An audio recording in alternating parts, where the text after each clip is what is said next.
Welcome back to How to Become a Freelancer in 30 Days. This is Anthony Chatfield, and today, day 24, we're going to talk about how to get feedback from your early clients and how to use that feedback to build your business. The goals for today then are going to be to contact some early clients and request feedback, and we're going to talk about how to do that and where you can get them to post that feedback. Basically, the goal here is to help leverage whatever early successes you have to build your business more rapidly by generating social proof. So the feedback process, this is how it looks.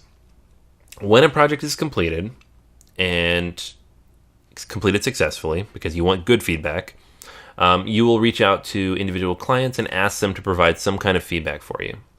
Now, you're not always going to get feedback by default. There was a study not too long ago that said, I think it was talking about Amazon reviews, only 1 in 1,000 people who download or interact with a book will actually leave a review. And then another study, I think shortly after that, stretched that number out to closer to 1 in 10,000, especially if the content was free. That's not very often. So the only way to kind of tweak that is to ask people to do it. If you don't say anything on Elance, for example, you might get a review once out of every 4 projects. And you're much more likely to get a negative review than a positive one because people who are upset are much more likely to leave a review. There's significant value in those good reviews, and psychologically, people need to see a good 10 or 15 positive ones to every bad one to weigh them out. If there's one good and one bad, most people will hedge their bets and avoid that individual. That's a 50% rating. You really want to be in that 90% range. Now, ideally, you never get any negative feedback, but it's going to happen. You're going to rub someone the wrong way eventually, or someone's just going to be in a bad mood or think you charge too much or whatever it ends up being. It won't be your fault necessarily, but you'll get it, and you want to make sure it's balanced out by as much positive feedback as possible. If you do get negative feedback, respond carefully. Email the person, ask them what you could have done differently, if there's anything you can do to help. Don't immediately respond with an angry comment of your own, because that just makes it look like an argument. But at the same time, be willing to defend yourself, or at least offer clarity, in a comment or review that tells people why that negative review happened. But in the end, it's all about the positive feedback. Over the course of 5 years as freelancing, I got maybe 100, 150 reviews from individual clients on Elance alone, and I think 145 of those, so all but 4 or 5, were very positive. A very small number of people were negative, and they've been kind of watered down at this point. You really don't see them in the results. It happens, though, and you just have to roll with the punches when it does. So when you don't receive feedback, which will be most of the time, how do you ask for it? First off, should you ask? If you think you did a good job, if you think you got the job done early, at a decent cost, and with a high level of quality, ask for a review. Absolutely.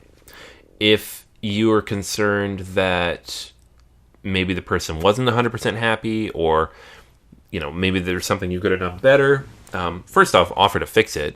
But second off, maybe question whether or not you need a review out of that person. Some people just are difficult, and you don't want their reviews. But all feedback has good value. You want to get quality feedback from people. When you do ask for it, send just a quick, simple email. Don't kill yourself over it. Just be like, hey, had a great time working for you. Would love to do it again. If you have a few minutes, if you can leave just a quick, review for me. There are a lot of places to get those reviews. Always try to get feedback on Elance, because that's how you're going to build your portfolio and help raise your ranking in the search. You can also ask for recommendations on LinkedIn. You can ask for reviews on Google. You can ask for quick reviews on Facebook. And then the ultimate is to ask for a testimonial or use of a case study on your website. So if you really think you killed it and they're happy, escalate and ask them to offer additional feedback and review elsewhere. The long-term value of that feedback is that, A, you gather testimonials. If somebody leaves a good review, ask them if you can use it elsewhere with their name attached. About half of people will say yes to this.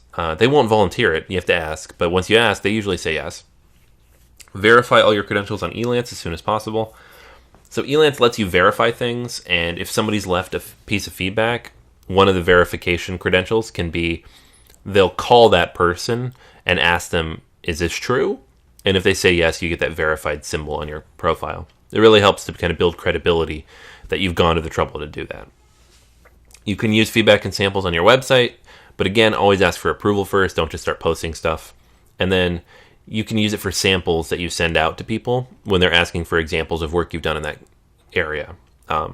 Again, short of an NDA, most clients are very flexible on these things. It's a great way to build an audience and to kind of make sure that when you do send out content, it's relevant and it's quality content that somebody really liked. So today's action, create a list of clients to ask for feedback. If you haven't gotten to that point yet, start thinking about how you're going to ask for that feedback. Send a letter to ask for feedback from anybody who is applicable. If somebody has negative feedback or has a concern, address it quickly, be nice, be responsive, fix the problem. Even if they're not happy in the end, you'll feel good that you did good work by fixing the issues they had. Negativity just breeds negativity. There's no reason to go down that road, but at the very least, you can end it on a positive note from your side, and that's going to make you feel good about what you did, if nothing else. All right, so that's everything for today. Make sure you leave any questions or comments below. If you have any additional thoughts or anything that specific circumstances you want to review related to today's topic and getting feedback from clients, please let me know and I'll help out. And if you haven't yet, leave a review of the program. I would love your feedback. All right, that's it for today. I will talk to you tomorrow.